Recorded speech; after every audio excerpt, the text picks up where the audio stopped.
why do you think XRP wasn't specifically named in the executive order for the digital asset stockpile?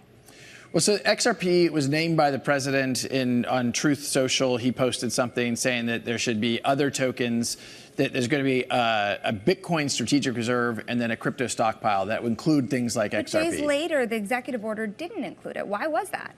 I don't know what specifically was in the executive order. My understanding is there's going to be a Bitcoin strategic reserve. There'll be a crypto stockpile representing other cryptos.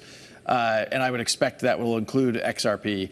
Look, at the end of the day, I think the stark contrast is in the Biden administration, we couldn't get a meeting with people at the White House.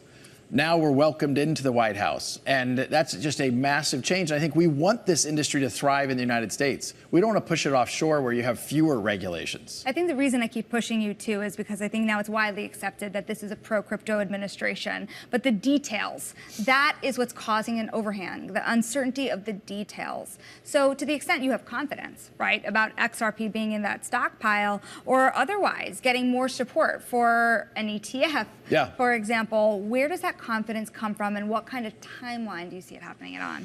So I have immense confidence on the ETF. I think there's 11 different filings pending with the SEC to launch ETFs, from everybody from Bitwise to Franklin Templeton and a whole bunch of people in between. I think those will be live in the second half of this year.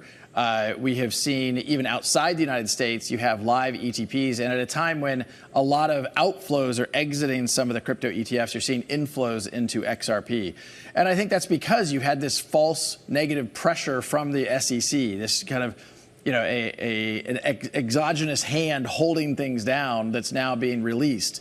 And that's great for the market. That's great for builders within the XRP ecosystem globally.